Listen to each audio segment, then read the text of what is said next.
Wake that ass up. Early in the morning. The Breakfast Club.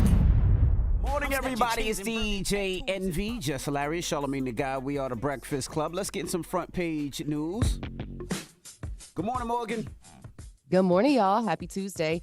Lots of stuff happened, since we last met.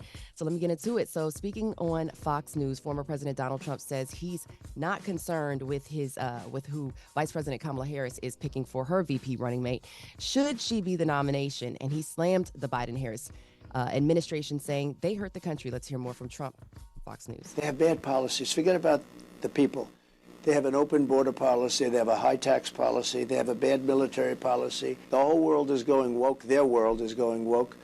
The Green New Scam, we're spending all our money on things that don't work. The whole thing is a mess. Yeah, so he went on to say that Biden's doctors gave Biden great reports, though you could see he was in decline just by watching him.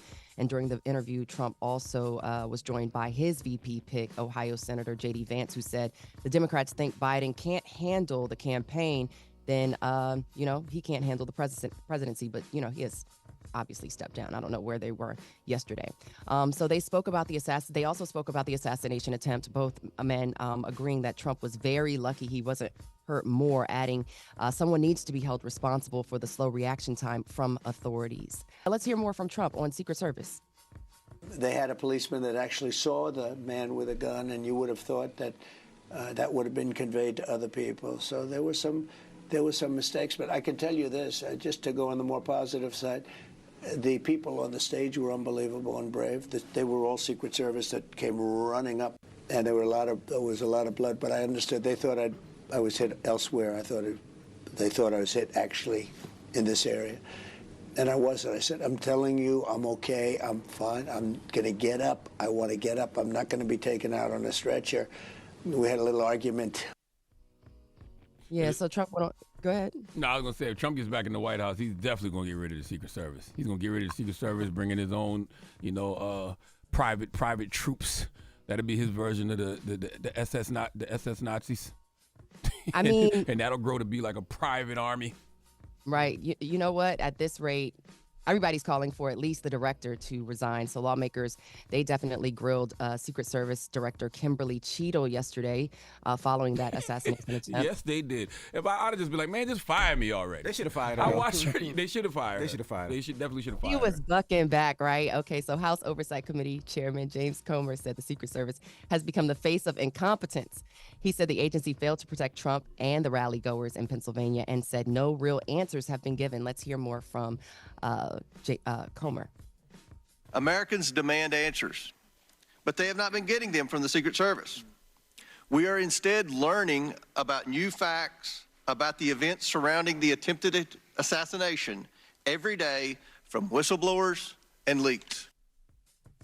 So, again, Kimberly Cheadle, she spoke about the assassination attempt in her opening statement. Let's hear what she said, her comments. She thinks about the assassination attempt of former President Donald Trump on July 13th is the most significant operational failure of the Secret Service in decades. We must learn what happened, and I will move heaven and earth to ensure that an incident like July 13th does not happen again. Let me state unequivocally, nothing I have said should be interpreted to place blame for this failure on our federal, state, or local law enforcement partners who supported the Secret Service in Butler. They all effed up. Yeah, there really is no excuse for what happened. Not at all. She only has one job. They only have one job, the Secret Service. And, it's one of those jobs where you don't get to make a mistake because that mistake could have cost the former president their life. It wasn't even thought out and planned. Why we keep hearing echo? But it wasn't even thought out and planned. The man just came there with his rifle. People seen him. Broad daylight. People pointed him climbed out. Up on the roof. He's and climbed shot. up on the roof. They seen Yeah. him do the army crawl. Like they seen everything. Yeah, somebody got to get fired immediately. Yeah, I was going to say, there's been times I've been to the White House and the Secret Service saw a bee sting me. So I don't want to hear it. I don't want to hear it. Anyways, she did resist calls to step down. I mean, lawmakers on both sides of the aisle are like, girl, bye.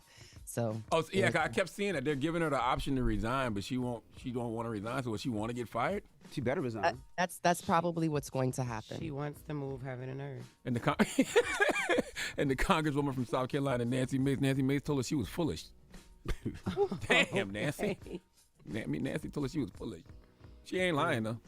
Nancy didn't lie. Mm-hmm. So, in a quick sports story, NBA legend LeBron James will be the Team USA flag bearer in the opening ceremony for the Summer Olympics on Friday in Paris.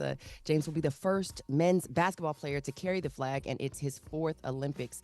He says it's an incredible honor to represent the United States on the global stage. Team USA's female flag bearer will be announced today. They're gearing up to play Serbia first on Sunday. So. LeBron's been hooping too, man. He's been hooping like he's been the best on the team the last couple of games. So he's been hooping. I think they were down by 19 one game, then they were down by 7 another game, and in both games, LeBron's pretty much brought him back. That sounds ridiculous to say. That sounds like fish be swimming, birds be flying. Yeah, LeBron James. No, he's the oldest on the team. LeBron be hooping. But he's been doing it for 20 years. Yeah, but he's the oldest on the team. He's 39 years old with all those young legs and all those superstars. And you would figure that they would step up, but it's been LeBron that's been holding that team. Have you been watching the NBA for 20 years? I have.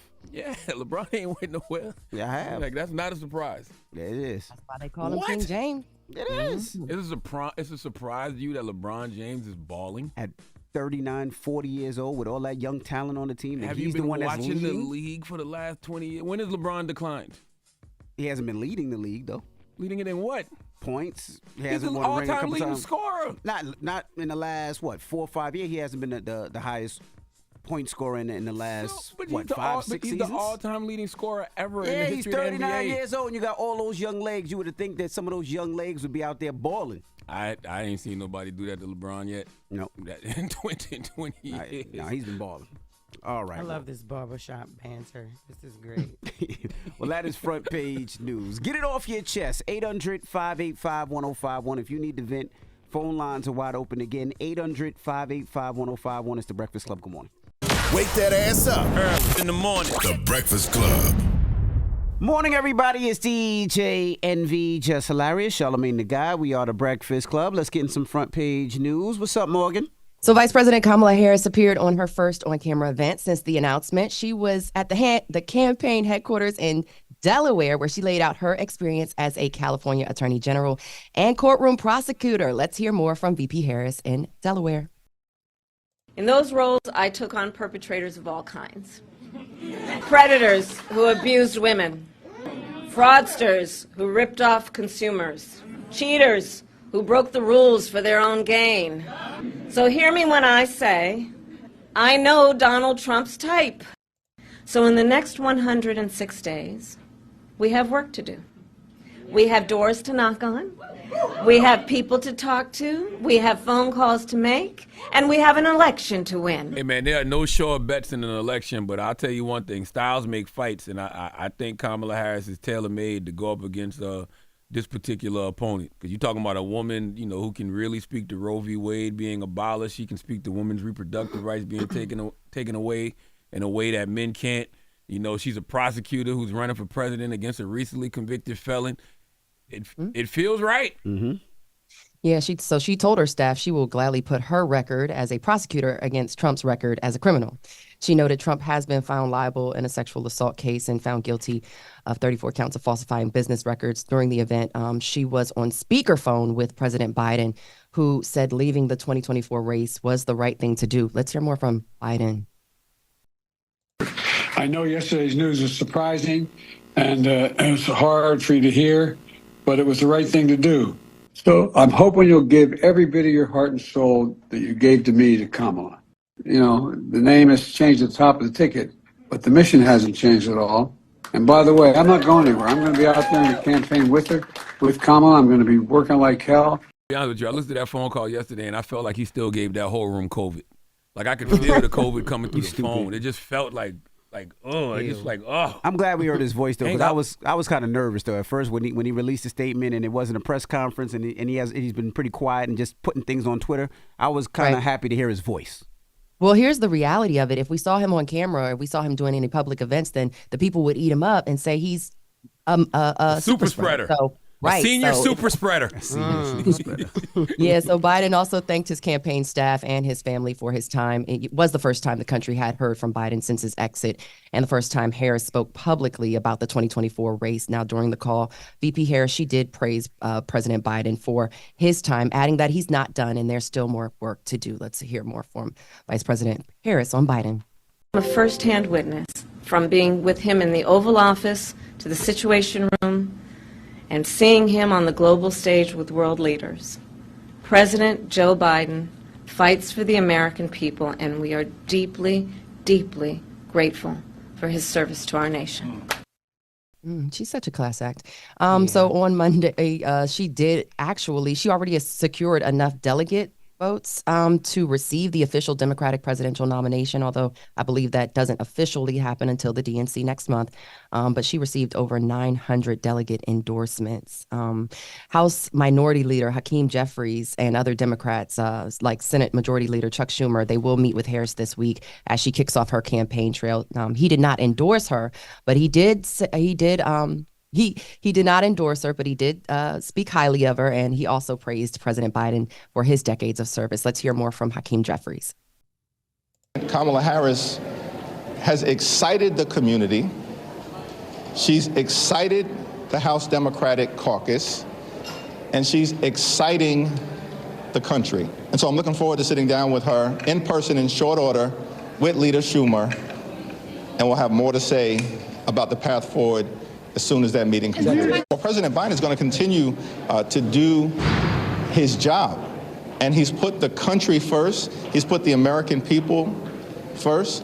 He's put hard-working American taxpayers first, which is what President Biden has always done. And it's also interesting that, her campaign raised $81 million in the first 24 hours of her candidacy. And it's like, I think it was over 888,000 grassroots donors contributed in those 24 hours. So, you can look on the internet and see, people saying whatever they want to say about Kamala. But what would you rather have, real life or the internet? Because everybody got an opinion online, but then in real life, you got damn near 1 million people who've donated over $81 million to her. Jumping on Zoom calls here and there to donate money to her campaign. It's true. So what would you rather have? That's all I'm saying. You know what I mean? Like, that's why I don't be paying no attention to the internet. Whatever the internet is on, do the opposite. You know what I like? Good old American football. That's what I like. And the NFL teams across the league right now, they're starting to report for training camp. The upcoming season is approaching. So rookies began reporting earlier this month, and some teams are fully reporting last week. But most teams will have their players at training camp today, while some will wait till tomorrow. Now, the 2024 Pro Football Hall of Fame game takes place on August 1st. So mark your calendars for that first preseason game of the year. And the season, will officially kick off on September 5th in Kansas City when the Chiefs, Super Bowl winning championship Chiefs, take on my Baltimore Ravens. And they road to redemption, Ravens. Let's go. Now, this is Morgan, Jessica. Jess, this is where Charlamagne says his Cowboys are going to win. Go, Charlamagne, go. That's exactly why I'm applauding. See? I'm only applauding because this is the year, baby, I've heard my Dallas Cowboys go to the Super Bowl. I've heard that for 15 years, Let's guys. go, baby. That's why I'm a reformed Commanders fan, Charlamagne. We do that every year, too. Oh, you jumped the ship. You jumped the ship. I sure did. What? Didn't commit to a name. How I'm supposed to commit to a team? What? Wow. I've been committed to the Dallas Cowboys since birth. I ain't got no other choice. Committed to delusion. I get it. That's your front page news. It's okay. Thank you, Morgan. How yeah, can you they guys find follow me on social. Yes, follow me on socials at Morgan Media, and continue to check out our news coverage at Black Information Network and BINnews.com. Yeah.